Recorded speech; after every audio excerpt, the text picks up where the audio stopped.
Data সিলেকশনের ক্ষেত্রে আপনাকে যদি এমন করতে হয় যে কিছু কিছু ডাটা আপনি হাইড করে রাখবেন, রাখার পরে আপনি ওটাকে সিলেক্ট করে কপি করে পেস্ট করবেন অন্য একটা শিটে, এই ক্ষেত্রে এক ধরনের সমস্যা হয়, সেটা নিয়ে আমি এখন কথা বলবো। যেমন এখানে আমি দেখেন যে এখানে কিছু অ্যাডমিন ডিপার্টমেন্টে কিছু পার্সন এখানে কাজ করে। তো যদি এমন হয় যে 3 এবং 4 নম্বরে, এই যে 3, 4 না 4, 5 নম্বরে যে দুজন কাজ করে, এরা যদি চলে গিয়েছে, যদি এমন হয়, আমি এটাকে জাস্ট যদি এখানে হাইড করি, তাহলে দেখেন যে এখানে এটা হাইড হয়ে গেল। এখন আমি পুরাটা ধরে, আমি জাস্ট এখান থেকে পুরাটা ধরে আমি যদি এই পর্যন্ত এটাকে আমি জাস্ট কপি করি, Ctrl+C, কপি করার পরে আমি নতুন একটা শিটে যদি আমি যাই, যে এখানে যদি আমি পেস্ট করি,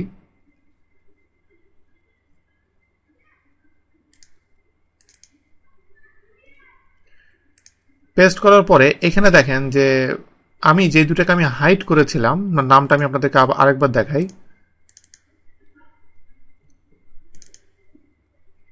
এই যে হিলটন এবং জামা, এই যে দুজনকে যে আমি হাইড করেছিলাম, হিলটন জামা, হাইড করার পরও আমি যখন কপি করার পর পেস্ট করলাম, এদেরকে কিন্তু সে হাইড করে নাই আমি যখন এখানে পেস্ট করছি। তার মানে এখানে যে হিডেন ভ্যালুটা, এখানে হাইড করছি, হিডেন ভ্যালুটাকেও সে পেস্ট করছে।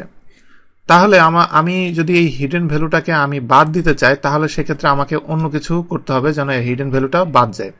তো সেই ক্ষেত্রে সিলেকশনের ক্ষেত্রে, এই ক্ষেত্রে আপনি একটা শর্টকাট আপনাদেরকে আমি বলছি। পুরোটা সিলেক্ট থাকা অবস্থায় অল্ট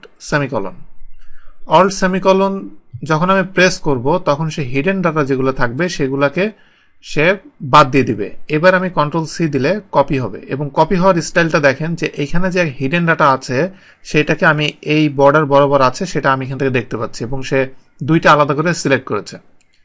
এই অবস্থায় এখন যদি আমি এখানে এটাকে পেস্ট দিই,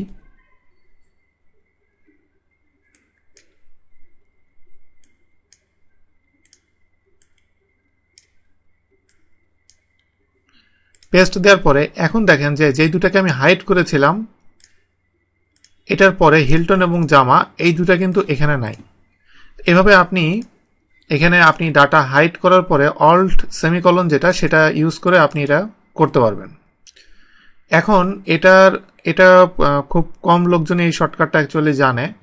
এখন এখানে আমি যেটা হাইড করেছিলাম সেটাকে আমি যদি অ্যাকচুয়ালি আমি এটার ভিতরে একটা টুলস আছে, সেই টুলসের মাধ্যমে আমি হিডেন ভ্যালুগুলো ছাড়া আমি কপিটা করতে পারবো। সেটা কিভাবে করব দেখেন, আমি আবার দুইটা রোকে আমি হাইড করছি, পুরোটা সিলেক্ট করলাম।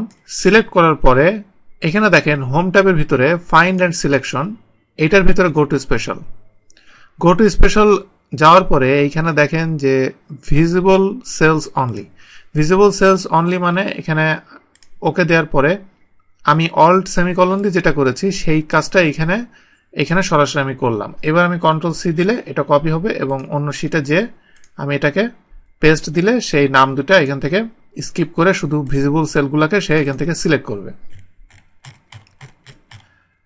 তো এই কয়েকভাবে আপনি খুব সহজেই আপনি এখান থেকে কপি করতে পারবেন ডাটাগুলোকে আপনি হাইড করে।